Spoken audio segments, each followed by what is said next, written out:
To know that, you'd have to know that we were an American ship. If you knew we were an American ship, you knew what frequencies we were going to be on because you knew what the fleet frequencies were. Duh! Hello! The attackers knew their target, but they were keeping their own identity well hidden. During the attack, no one saw any markings, and some of the men told me later that they made a special effort to identify them, and they swear that there were no markings, that these airplanes were unmarked. They took out all of our transmitting antennas, and shortly thereafter deposited napalm on the deck. It appeared to me that it was the intent of the attacker to take out all communications and keep all people off deck so they couldn't reestablish any sort of antennas or communication system. If it was an accident, it was the best planned accident I've ever heard of. The only reason we got the SOS out was because my crazy troops were climbing the antenna stringing long wires while they were being shot at. At the end of the air attack, 8 men were dead and 75 injured. But the worst was yet to come. We immediately cast off our lines and rushed out.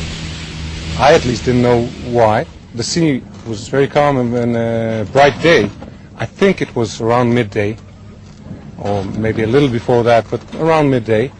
And only on the way we were told there was a unknown vessel to the south of us, or southwest of us, and we sped over in that direction. Very soon we did see a ship, clearly a naval vessel. The last thing I remember is the captain on the intercom system saying, "Stand by for torpedo attack, starboard side." Down below the waterline, the men in the engine room got ready to die. Torpedo's coming in, it's going to open that boiler up, and you're going to die instantly. It's going to be like an atomic bomb, because that cold water, when that cold water hits that boiler, it's operating at full, there's just no hope. So all of us 19-year-olds, the best place to be is right there. You're going to get it. You're going to give it up right then and there. So torpedo attack, we waited, and they said it went by. And this went on like 4 different times. The torpedo is simply dropped into the water. You lose sight of it for a minute, and then you see the wake. And it was going straight for the ship, and we were sure that our torpedo was the one that hit. It hit.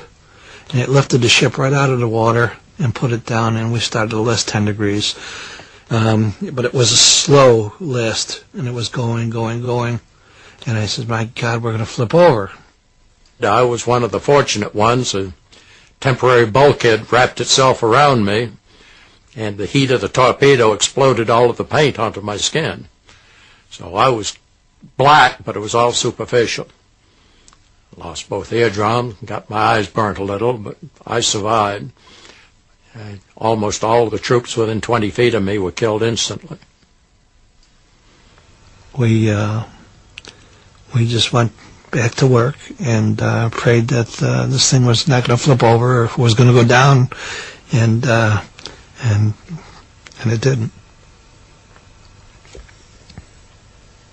That's about it for now. The Liberty was now paralyzed, her power and steering control lost. But her desperate SOS message had been picked up by the American 6th Fleet, 500 miles away off Crete. Retaliation was ordered for the attack. On the USS America, 2 bombers were readied while their fighter escort was launched. Those aircraft were brought forward, and I believe they were launched before we went into Condition November. Condition November meant that nuclear-armed A-4 bombers were to be used. Incredibly, the US was about to launch a nuclear strike against Egypt, the Liberty's presumed attacker. One of them was taxied forward to Cat 1, and it was it had like a shroud around the underside of the fuselage, and it had Marine guards escorting the A4. So that was a very unusual experience. I've never seen anything like that. There was a flash message, as I recall, from one of the carriers that said they had launched ready aircraft.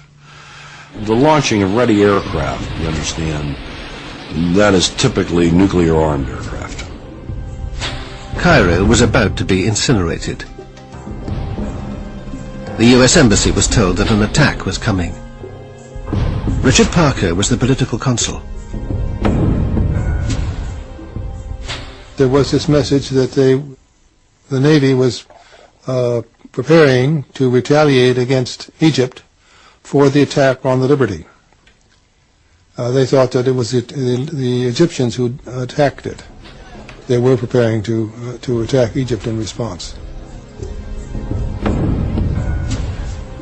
A few minutes later, Tony Hart passed a Pentagon message through to the Navy.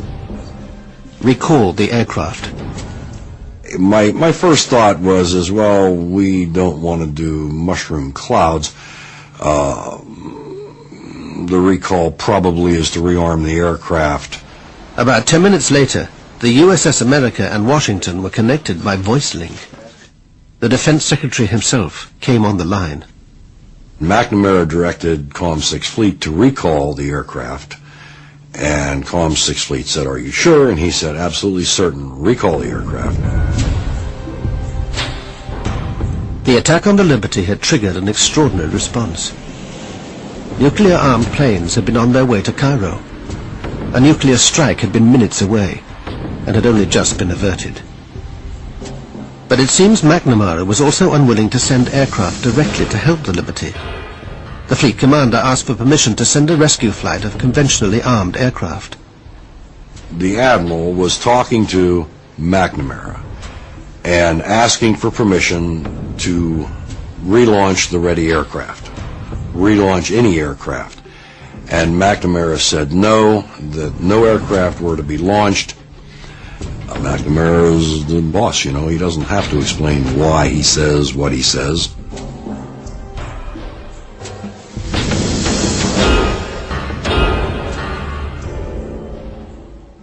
Dave Lewis heard from another officer about McNamara's dealings with the 6th Fleet.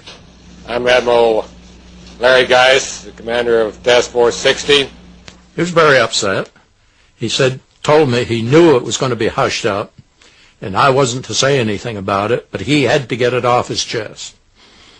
That he had sent aircraft and notified Washington, obviously via the Criticom network, because it got to Bob McNamara and Lyndon Johnson, and he had the aircraft recalled by Robert McNamara. So he said he reconfigured a flight of aircraft with aircraft incapable of carrying nuclear weaponry and relaunched it. He again notified Washington. Again, Robert McNamara ordered the aircraft recalled. He challenged the order, and Lyndon Johnson came on.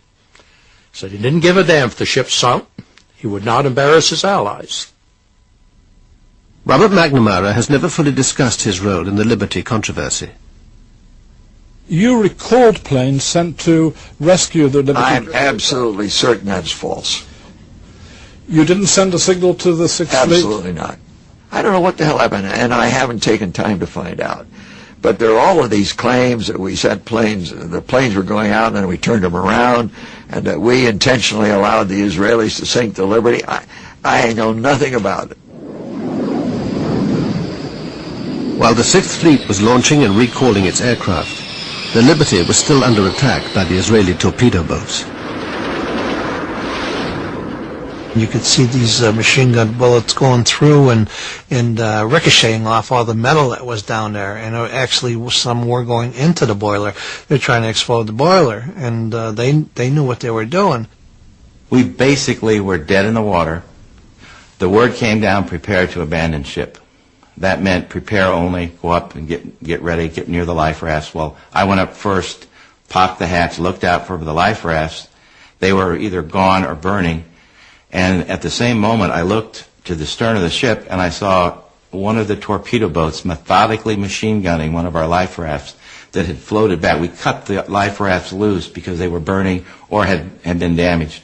And they floated back behind us, and he was machine gunning the life raft. And I knew